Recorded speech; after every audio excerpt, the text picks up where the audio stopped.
Hi, John Seiler here with Behind the News. And how's the war treating you so far? Ollie here is helping me figure things out. He's the producer, Mr. Producer. And we'll get right to it here. Well, here's the chart of crude oil prices over the last month. See that they call it a hockey stick at the end there. It's gone way up. In the last month, it's up 63. No, since January, 2 months, it's up 63%. It's up to $91 a barrel today, if you can see that. $91 a barrel. Short time ago, it was only around $56 back in January. So, I'll tell you who's making some money off of this is our members of Congress and politicians and hangers-on and lobbyists in Washington, D.C. Because I lived there for 5 years back in the 90s. I'm sorry, the 80s. By the 90s, I was here. Yeah, 5 years in the 80s when Reagan was president, and used to go to conservative gatherings and hang out in bars with my friends, my conservative friends. I still have some of them today. Great guys. Anyway, we exchange gossip about what's going on. And one year, I think it was '86, I took a tally of how many of these gossip things I heard were true, and it turned out it was 50%. So that means you couldn't predict it. It was impossible. But I can tell you with this, if supposing you're at a cocktail party in Washington, you hear from some guy who's in the administration, there's gonna be a war. Excuse me, I'm still getting over this cold, although it's just a dry mouth now. Anyway, so you hear something, and oil is still 56, which is pretty low over months, pretty low, and so you figure, well, at the worst, you won't lose any money, so you invest, $100,000 in it, and then the war rumors get stronger and stronger and stronger. Other people start investing in it, so you go up. And on February 11, it was already $65. February 27, 67. February 27, that's the day before the war started. It was $67 a barrel. And then, of course, the war starts on February 28th. Trump starts bombing, and Israel starts bombing Iran. And then it jumped up really fast. There's the hockey puck again to $91 today. And who knows what it'll be next week. See, that's why they always start these wars. Usually, not always, but they started on Friday night or Saturday morning because the market's closed for the weekend. So by then, you wait until Monday before the big price shock. So that means you're going to have a lot less money this year for whatever you do in your family. Maybe you're going to have a vacation this summer. Sorry, you're going to have to pay for gas, and everything else is going to go up too because everything goes by truck or airplane, ship. All the fuel is going to go up for those. And we don't have, in California especially, we don't have much um, nuclear energy. We have one plant up north, Diablo Canyon, but that's it. So everything's going to just go up in price. Restaurants are going to have to charge more. Food's going to cost more. Everything's going to cost more. You take your kids to a ball game, maybe it's 10 miles away. That's going to cost more. Everything's going to cost more. And I have a quick report here today. This was from ABC News. Overnight, the U.S. Treasury unveiling a plan to bring gas prices back down as war rages in the Middle East, choking off the crucial Strait of Hormuz supply route. The new plan: lift penalties on Russia to help boost global oil supplies, a major shift in policy. Treasury Secretary Scott Bessent announcing a temporary 30-day waiver that'll allow officials in India to buy Russian oil. This is a very brief change in policy just to keep oil prices down a little bit better than we could otherwise. Gas prices in the U.S. are up 30 cents from last week, now averaging $3.27 a gallon, the highest in nearly 2 years. Analysts predict prices could rise to an average of $3.50 within 2 weeks. As for the military cost of this war, a bipartisan think tank estimates the first 100 hours of U.S. attacks in Iran cost $3.7 billion, nearly $900 million per day. The cost and scope of operations in Iran still firmly in President Trump's control. House lawmakers now joining senators rejecting an effort to rein in the president's war powers. We are not at war. This is a limited operation. It's an operation that's limited in its scope and duration.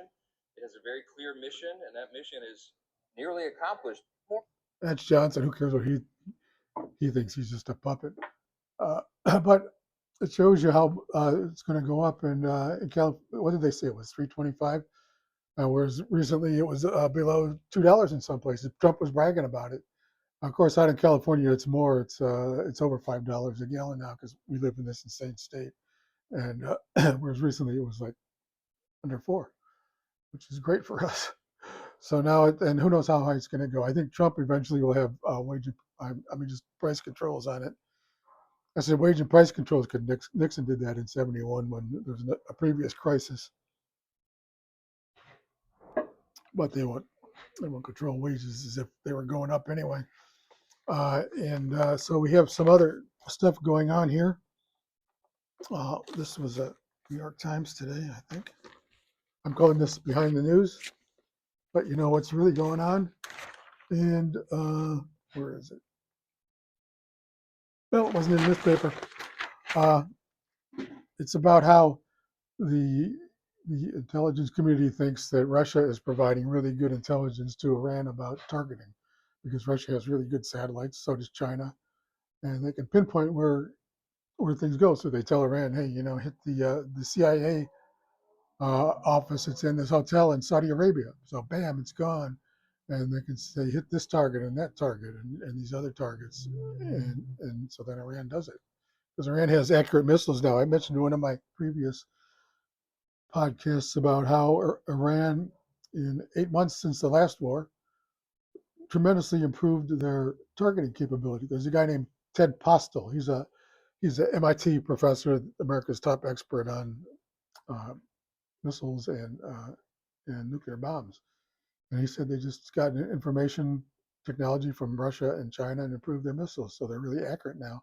Instead of within like a kilometer of the target, they hit within maybe 100 meters, something like that. So that's why this is so devastating. And I was watching Judge Napolitano's show today. You should watch those when you can. And he had on Larry Johnson and Ray McGovern, 2 former CIA guys. McGovern was the CIA guy who briefed Reagan on Russia's capabilities back in the 80s. And Johnson was the head of the CIA station in Latin America during those troubled times. Troubled times now, too.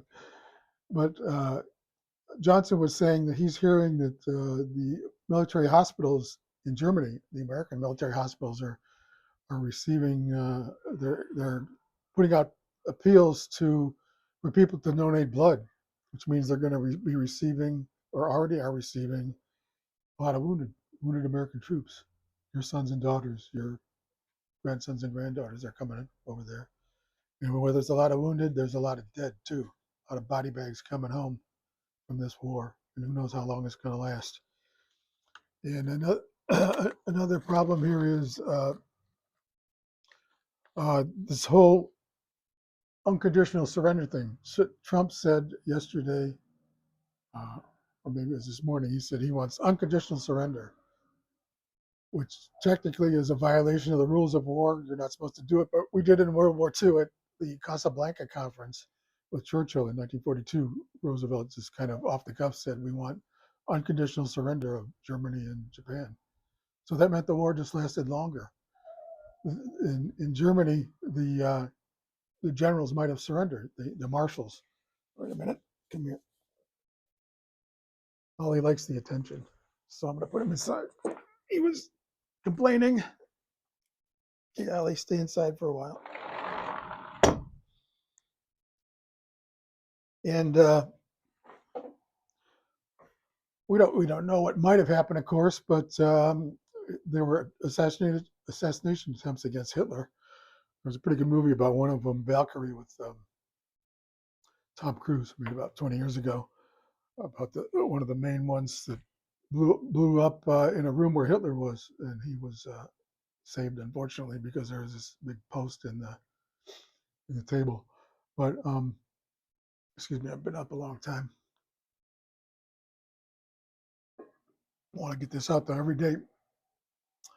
If the war had ended sooner, we don't know, but if the generals had kept trying and trying to kill Hitler and had killed him, say in December 44, it would have saved a lot of American lives, British lives, French lives, German lives, and also it would have ended the Holocaust sooner. It would have been, there were still hundreds of thousands of Jews being killed at the end.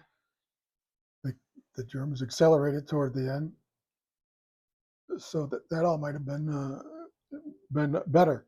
But instead, it was unconditional surrender. So we firebombed Dresden, firebombed Hamburg, and other cities at the end. And Japan, the same thing. Uh, in early 1945, Japan had put out feelers about surrendering, and they said we only have one condition: we want to keep the emperor.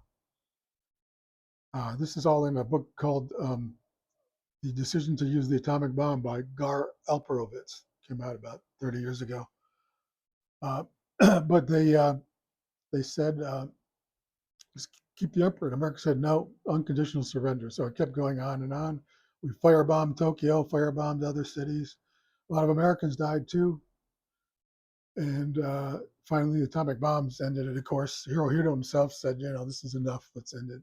And he ordered his people to stop. If he had not ordered his people to stop, then Americans would have been killed. They estimate 1 million Americans in an invasion would have been killed. One would have been my Uncle Wally. He was captain of U.S. Army over in the Pacific. He might have been killed. Um, and then Japanese surrendered, and MacArthur went over there, and he was in charge of the country then, of Japan. And in the end, he decided to keep the emperor on as a constitutional monarch, like the British king, or used to be the British king. Today, he almost is worthless. But so he kept him on. There were a lot of reasons for it. The Soviets had taken over China. They had a huge army there, and at the end of the war, they swept in and got rid of what was remaining of the Japanese army. And he so MacArthur decided to keep unity and rebuild Japan, keep the emperor around, and so that's what was decided there, which is why it's unconditional surrender. It's just a bad idea. You want people to surrender earlier, make some reasonable terms. Of course, they have to give up a lot of stuff. But now Trump is saying this. Now, here's the question: what this is? Excuse me. I'm gonna take a nap after this. I've been up so long. So here's the problem, though.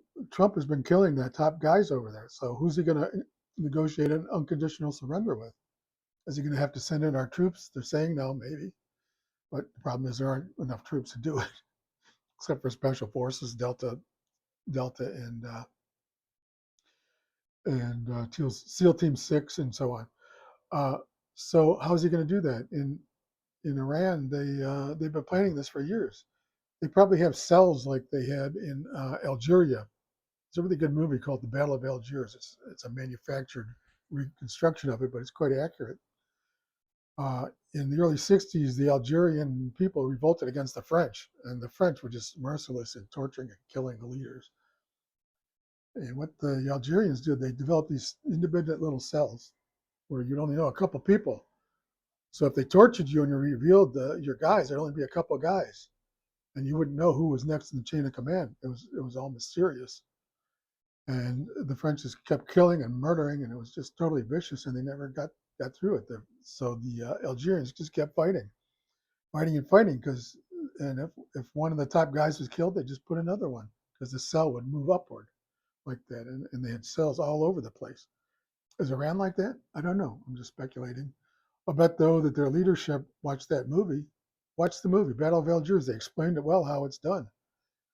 Finally, in that case, de Gaulle came in and just ended it. He was the French president.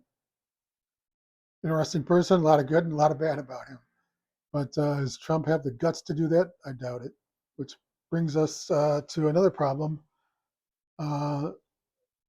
The Democrats this year are really taking advantage of this. I think, I talked about the rumors in Washington. I mean, they hear the rumors too. They make the rumors, and they're on the committees, these closed door committees, uh, and they're not supposed to talk about it. But guess what? They do talk about it. They tell their wives or their mistresses or whatever, and or they go to parties and talk about it. And their aides do. Their aides are there or hear about it. The classified information. So my guess, and it's just that, it's just a guess, is the Democrats are hearing that this is not going well. It's going to be a long war. We're going to have these high gas prices right here. Maybe 91 is just the beginning. I don't know. I don't know. And the stock market went down today too. I had the number, but it's been going down for a couple of days for the same reason. Gold's going up. This is just going to be a bad thing unless it ends soon, but it's not because Trump is not going to lose. And if Iran can hang on and not lose, then what happens? I don't know. You know? So that's it for today, and I'm going to get some rest. I thought I still that thing. I'm over it, but it hangs around for a while. So excuse me. But I'll talk to you tomorrow. I want to do one of these every day, and this is March 6th, day 7 of Trump's Iran war. Thank you.